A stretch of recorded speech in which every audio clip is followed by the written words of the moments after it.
Hello smart world එක ඔයගොල්ලෝ සාදරයෙන් පිළිගන්නවා. ඉතින් අද ඉඳන් අපි ඉංග්‍රීසි භාෂාවේ ග්‍රැමර් කොටස් එකින් එක ඉගෙන ගන්නයි යන්නේ. ඔයගොල්ලෝ තාමත් මගේ channel එක subscribe කරලා නැත්නම් දැන්ම subscribe කරලා ළඟ තියෙන පුංචි bell icon එක click කරන්න අමතක කරන්න එපා. එතකොට ඔයගොල්ලන්ට මම වීඩියෝ එකක් upload කරපු ගමන්ම ඒක බලන්න පුළුවන්. හොඳයි.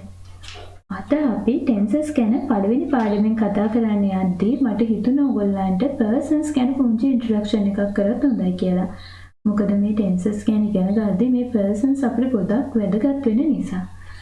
persons අපිට කොටස් තුනකට බෙදලා හඳුනා ගන්න පුළුවන්. ඒ තමයි first person, second person and third person කියලා. ඒ වගේම මේක singular and plural කියලා අපිට කොටස් දෙකකට බෙදලා හඳුනා ගන්න පුළුවන්. first person singular විදිහට I, first person plural විදිහට we පාවිච්චි කරන්න පුළුවන්.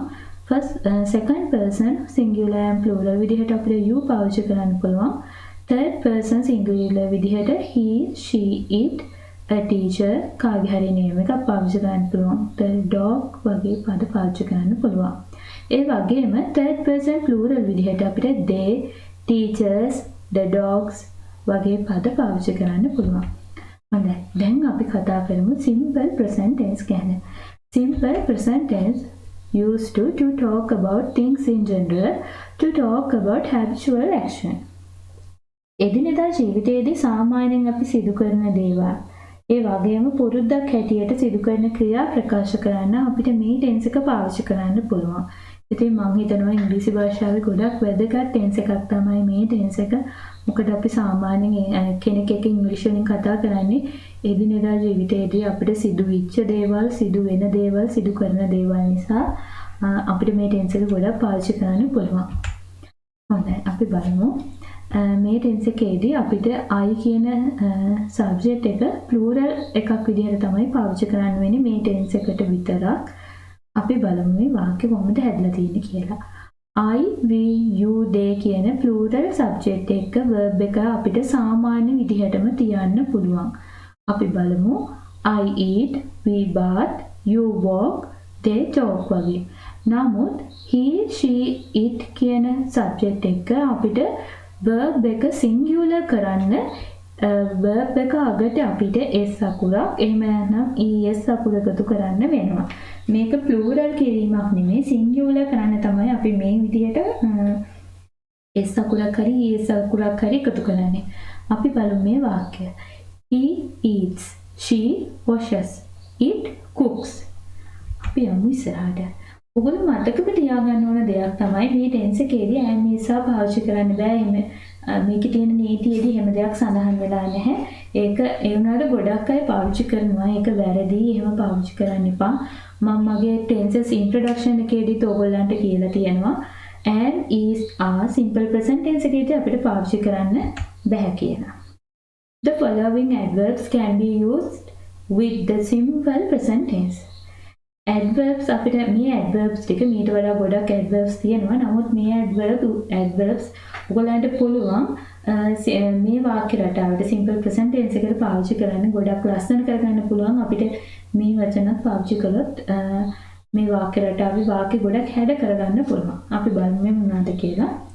always නිතරම, often බොහෝ විට, usually සාමාන්‍යයෙන්, sometimes සමහර වෙලාවට, rarely කලාතුරකින්, seldom ඊටාම කලාතුරකින්, never කවදාවත් නැහැ. අපි මේවට උදාහරණ වාක්‍ය ටිකක් බලමු. I always remember you, I often remember you, I usually remember you, I sometimes remember you, I rarely remember you, I seldom remember you, I never remember you. ඔයගලන්ට මේ sometimes කියන පදය වාක්‍ය ආරම්භයටත් යොදන්න පුළුවන්. උදාහරණ වාක්‍යයක් ගත්තොත් I sometimes help us. එහෙම නැත්නම් අපිට පුළුවන් sometimes I help us කියලා පාවිච්චි කරන්න. මේ ක්‍රම දෙකෙන්ම එකම අදහස ඉන්නේ. නමුත් ආකාර දෙකකට ප්‍රකාශ කරන්න පුළුවන්. ඉතින් ඔයගොල්ලෝ මම ඔයගොල්ලන්ට කිව්වා newspapers කියවන්න, ඒ වගේම novels බලන්න. ඉතින් මේවත් එක්ක අලුත් වාක්‍ය මේ අලුත් විදි බලා ගන්න පුළුවන්. ඔයගොල්ලන්ට වාක්‍ය හදද්දි පාවිච්චි කරන්න පුළුවන්. කොයි තැන් වලටද පාවිච්චි කරන්න පුළුවන් කියන එකත් ඔයගොල්ලන්ට ඉගෙන ගන්න පුළුවන්. මේ උගන්වන කොටසින් එහා කොටසකුත් තියෙනවා. ඉතින් ඒක ඔයගොල්ලෝ ප්‍රැක්ටිකල් එකෙන් හදා ගන්න ඕන දෙයක්. පොත්පත් කියවීමෙන් තමයි මේ කොටස ඔයගොල්ලන්ට හදා ගන්න පුළුවන් වෙන්නේ. අපි යමු වාක්‍ය ඉස්සරහට. ඉතින් අතීතය වර්තමානය අනාගතය පිළිබඳව අපි ප්‍රකාශ කළ වාක්‍ය හදාදී අපිට කාලය හඟවන පද යොදන්න වෙනවා. ඉතින් මේ දක්වලා තියෙන පද ගොඩක් වාක්‍ය අගට තමයි යොදන්න පුළුවන්. ඉතින් ඔයගොල්ලෝ යම් කිසි නිපුණතාවයක් දක්වනකම් ඉංග්‍රීසි භාෂාවේ මම කියනවා මේවා වාක්‍ය අගට යොදන්න කියලා. අපි බලමු මේ වචන මොනවද කියලා. Every morning හැම උදේකම, every afternoon හැම දවල්කම, every evening හැම සවසකම, every night හැම රැයකම, normally සාමාන්‍යයෙන්, once a week සතියකට වරක්, once a month මාසයකට වරක්, once a year අවුරුද්දකට වරක්, once in 2 months මාස දෙකකට වරක්. අපි බලමු දැන් positive form එකේ වාක්‍ය මොනවද කියලා. He goes to work every day. ඔහු හැමදාම වැඩට යනවා. She sweeps the room every night. ඇය හැමදාම රැට කාමරය අතු ගන්නවා. Sanduni drives a car every day. සාඳුනි හැමදාම කාර් එක පදිනවා. They build a house. ඔවුන් ගෙවල් හදනවා. The employees support you. සේවකයන් ඔබට උදව් කරනවා. The teachers advise you. ගුරුවරුන් ඔබට අවවාද කරනවා. මෙතනදී අපි he, she, සාඳුනි කියන පද සිංගියුලර් නිසා අපි මෙතනදී verb එකට පස්සේ es සහ s කියන අකුරු පාවිච්චි කරලා මේ වාක්‍ය සිංගියුලර් කරන්න verb එක සිංගියුලර් කරලා තියෙනවා. හොඳයි අපි දැන් බලමු negative positive question එක කොහොමද හැදෙන්නේ කියලා. positive question එක හදද්දී අපිට do does කියන verb පාවිච්චි කරන්න පුළුවන්. මේවා ක්‍රියාපද. do කියන ක්‍රියාපදය අපිට පාවිච්චි කරන්න පුළුවන් I, we, you, they කියන subject එක. ඒ වගේම he, she, it කියන singular subject එක අපිට does කියන ක්‍රියාපදේ පාවිච්චි කරන්න පුළුවන්. අපි බලමු මේ පද කොහොමද වාක්‍යයට දාගන්නේ කියලා යොදන්නේ කියලා. You want money. මෙතනදී you කියන පදයට අපිට ගන්න පුළුවන් do කියන ක්‍රියාපදය. Do you want money? She studies music. මෙතනදී she කියන subject එකත් එක්ක අපිට ගන්න පුළුවන් does කියන ක්‍රියාපදය.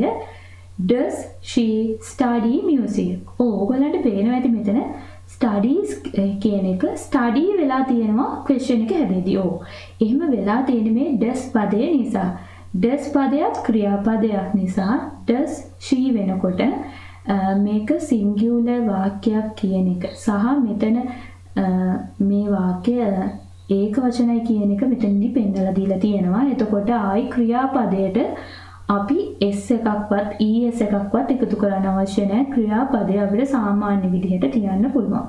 එතකොට අපිට does she study music කියලා වාක්‍ය හදන්න පුළුවන්. අපි ඒ වගේ වාක්‍ය ටිකක් බලමු. Does he go to work?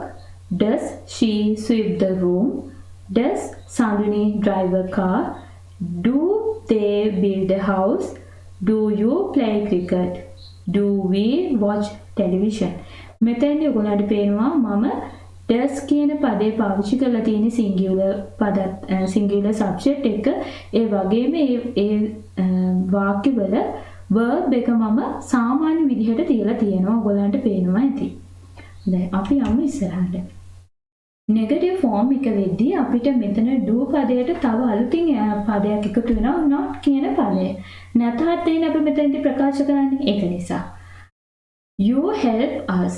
මෙතනදී අපිට you එක පාවිච්චි කරන්න පුළුවන් do නැතාර්ථය ගැන කියවන හින්දා අපි not කියන පදයක් එකතු කරනවා. You do not help us. එහෙම නැත්නම් you don't help us. singular වලදී අපි she කියන පදයට එක්ක does පාවිච්චි කරනවා. මෙතන නැතාර්ථය ප්‍රකාශ කරන නිසා අපි not එකතු කරනවා. She studies hard. does not එකතු කරගන්න වෙනවා අපිට. මොකද නැතාර්ථය ප්‍රකාශ කරන නිසා මෙතනදී මම ඔයගොල්ලන්ට කිව්වනේ අපි සාමාන්‍යයෙන් do පාවිච්චි කරන්නේ නැහැ කියලා කියන්න. එහෙම නැත්නම් ප්‍රශ්නයක් අහද්දී එහෙම නැත්නම් අපි කාට හරි කෙනෙක්ට අර්ථය දැඩිව ප්‍රකාශ කරද්දී තමයි මේ do does පාවිච්චි කරන්නේ. ඉතින් මෙතනදී අපි නැතාර්ථය ප්‍රකාශ කරන නිසා අපිට does කියන පදේ පාවිච්චි කරන්න පුළුවන්. does එක not එකතු කරාම නැතාර්ථය වෙන නිසා. She does not study hard. එහෙම නැත්නම් she doesn't study hard කියලා පාවිච්චි කරන්න පුළුවන්. අපි මේ වගේ වාක්‍ය ටිකක් බලමු. He does not eat rice. She does not study music. It does not run to the gate. We do not read newspaper. They do not play cricket. You do not eat mangoes. හොඳයි. අපි දැන් බලමු negative question එකට එනකොට මේ වාක්‍ය වෙනස් වෙන්නේ කොහොමද කියලා. She does not learn English. නැතාර්ථය වෙනකොට අපිට does පදේ මුලට ගන්න පුළුවන්. Does she not learn English? මේක එක ක්‍රමයක්. ඒ වගේම does not she learn English?